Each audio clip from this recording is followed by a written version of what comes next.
Pete DeBoer to take your questions. We'll start left side, second row. Pete, what was your message to the team going into that third period? Trying to remember something along the lines of, I didn't feel we had played our best yet, and it's really tough to get to this point, and if you are going to lose a game at this point in the year, you want to make sure the other team has to earn it. And I didn't feel through 40 minutes that, we had made them earn the position they were in. So, the guys responded. We got fortunate. We got some power play goals. Happy for our power play. I mean, took a lot of heat last year at this point of the year, and was the difference tonight for us. So, it's great. Left side, second row, Ryan.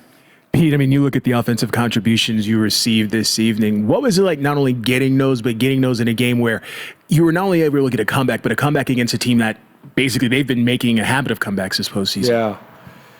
Well, I think I talked, everyone was talking about, our lack of secondary scoring, and the last round, I spoke this morning in my availability that you have to give Winnipeg some credit. They defended their ass off in that series against us, and they're the best defensive team in the league. So none of our guys were going to have big numbers in the Winnipeg series. I really felt confident that they were going to get going, because even in that Winnipeg series, particularly late in that series, Game 6, I started to see some real signs of, creating some real chances. They just didn't finish, or Hellebuck made some saves. So there was signs that we were going to get some production.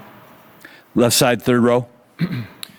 Pete, you talked about the power play a little bit just now, but you talked about it this morning and said, hey, don't go for 14 on the power play, and then you put 3 straight in a 6-minute span. What did you see different from the power play in the third period as compared to your first power play tonight? And for that unit to finally really get it rolling, how important? Yeah, the first power play we had was a little bit like the rest of our game. Our execution was a little off. We did not make great plays with the puck. We didn't have great support.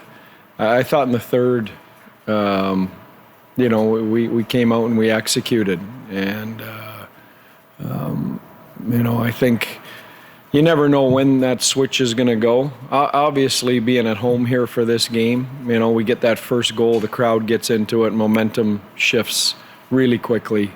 And that's the benefit of being at home here for Game 1. Right side, front row, Tracy. Pete, just with specifically Matt Duchene, he's been like some of these other guys. He's just been all around it, and you could tell he was going to be frustrated. So how good to see him score that goal at that point and have that impact. Yeah, we're all happy for him. I mean, you can say whatever you want, but that weighs on a guy like that, particularly a scorer. So great for him to get one, and it was due. Like you said, he's been around it quite a bit. Just hasn't gone in. So hopefully that's the floodgates will open now. Left side, fourth row, Sean. You talked about over that game getting your team to get to its game. Can you describe the challenge for coaches and players in doing that when you're switching styles from a Winnipeg team that looks very different to an Edmonton Oilers team? Yeah, it's definitely a different game than the last series. But we played an absolutely totally different team in the first round in Colorado. So we've seen a little bit of everything here in the playoffs. I think there's always a feeling out period when you get into a new series with the team you're playing, because everyone brings different things to the table. So, and I know we're familiar with each other, but we haven't played each other in a while, and with the rosters that we have now. So, I think you saw a little bit of that tonight.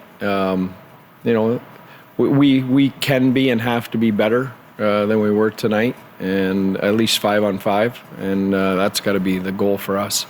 Stay in that same row, Robert. Pete, is it really as simple as you got some momentum from those power plays? Because even after that, it seemed like the third period at even strength was much closer to the game you guys want to play to.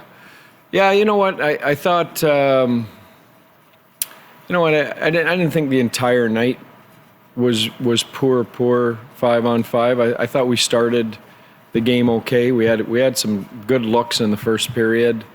You know, they got the first goal. They got the power play goal too.